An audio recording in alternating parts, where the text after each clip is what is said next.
नमस्ते। आज मैं बनाने वाली हूँ एक स्केच। इस स्केच के बारे में मुझे मेरे एक स्टूडेंट ने कमेंट किया था और मैसेज किया था और कहा था कि मैम एक ऐसा स्केच बनाइए जिसमें राधा कृष्ण जी हों या फिर महादेव जी हों। मैं भी सोचने लगी कि राधा कृष्ण जी हों या फिर महादेव जी हों, ऐसा कौन सा स्केच बनाऊँ थोड़ा मतलब हटकर, थोड़ा अलग लगे, जिससे मतलब मुझे खुद को संतुष्टि मिले। तो मैंने बहुत सोचा, फिर सोचने के बाद मुझे आइडिया आया कि क्यों ना मैं दोनों ही बना दूँ, राधा कृष्ण जी भी हों और महादेव जी हों। फिर मैंने बहुत सोचने के बाद फिर मुझे ऐसा इमेज मैंने क्रिएट किया, जैसे कि आप देख सकते हैं। तो फिर मैंने सोचा कि जब राधा कृष्ण जी हों, महादेव जी हों, तो फिर माता पार्वती को क्यों छोड़ दिया जाए। वो भी तो, महादेव तो उनके बिना वैसे भी अधूरे हैं, तो उनको भी ले लिया जाए। तो फिर मैंने महादेव और माता पार्वती दोनों के साथ में अर्धनारीश्वर रूप में उनका एक बनाया, स्केच बनाया। तो दोनों को सबको इकट्ठा किया। जब तक मैं स्केच बनाती हूँ तब तक मैं एक स्टोरी सुनाती हूँ। महादेव और नारायण, ये दोनों की दोस्ती का एक स्टोरी सुनाती हूँ। ये दोनों बहुत ही अच्छे दोस्त हैं। ऐसे तो हैं, सारे ईश्वर एक ही हैं, लेकिन फिर भी ये दोनों बहुत अच्छे दोस्त हैं। और ये लोग हमेशा एक दूसरे का सपोर्ट करते हैं। जब भी महादेव किसी मुसीबत में होते हैं तो नारायण उनकी मदद करने जरूर आते हैं। महादेव हमारे महाल तो भोलेनाथ हैं ही, तो बहुत असुरों ने महादेव का तपस्या किया, उनसे वरदान मांगा, तरह तरह का वरदान मांगे, और खुद ही महादेव अपने वरदान में खुद ही फंस जाया करते थे। तो कितनी बार नारायण उनको बचाने के लिए आया करते थे। तो एक बार की बात है, एक बार एक असुर था जिसका नाम था भस्मासुर। भस्मासुर महादेव का बहुत बहुत बहुत कड़ी तपस्या करके उनसे वरदान मांगता है। महादेव प्रसन्न होते हैं, उनके पास जाते हैं और बोलते हैं वरदान मांगो। तो भस्मासुर अमरत्व का वरदान मांगता है, यानी अमर होने का।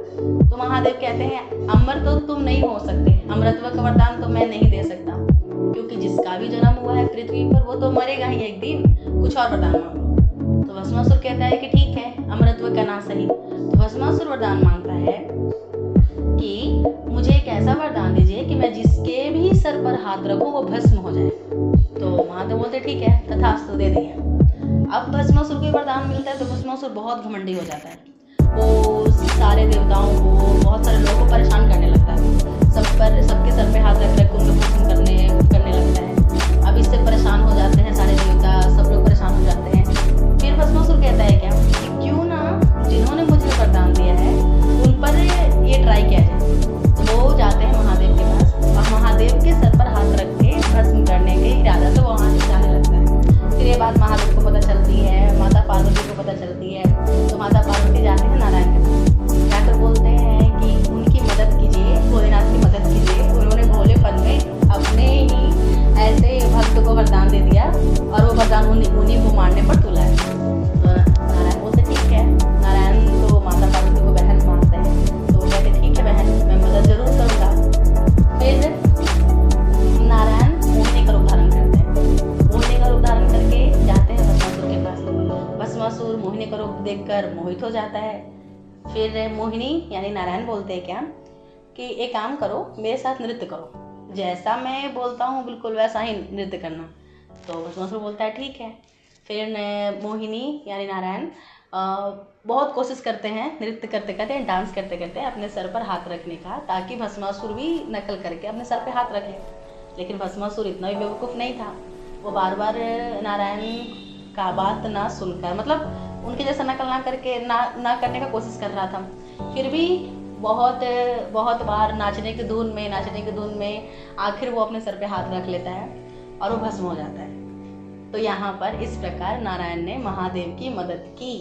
तो ये है नारायण और महादेव की दोस्ती। ऐसे तो बहुत सारे उनकी स्टोरीज हैं, वो आगे वीडियो में मैं बताऊंगी, जैसे जैसे स्केच बनाऊंगी वैसे वैसे। पहले तो आप ये बताओ कमेंट बॉक्स में कि आपको मेरी स्टोरी कैसी लगी। ऐसे सुना हुआ स्टोरी, सबको पता है ये स्टोरी, फिर भी मैंने सोचा कि अब स्केच बना रही हूँ। वीडियोज़ में अगर मैं गाना डालती हूँ तो कॉपीराइट आ जाता है, उससे बेटर है कि मैं स्टोरी ही सुना दूँ।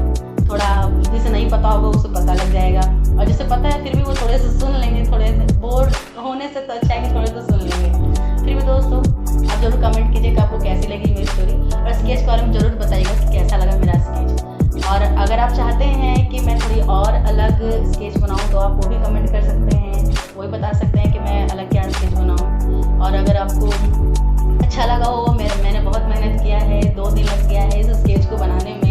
रात से सुबह, सुबह से रात हो गई है, ऊपर से एडिट भी करना पड़ा, तो बहुत टाइम लग गया दोस्तों, बहुत मेहनत लगा है। तो प्लीज़ चैनल को सब्सक्राइब कीजिए, लाइक कीजिए और शेयर ज़रूर कीजिए। और अगर आप चाहते हैं कि और बनाऊँ तो आप कमेंट करके बताइए कि मैं अलग क्या बनाऊँ, कैसे बनाऊँ। अगर कुछ गड़बड़ सुधारने का भी दीजिए, आप दे सकते हैं। ठीक।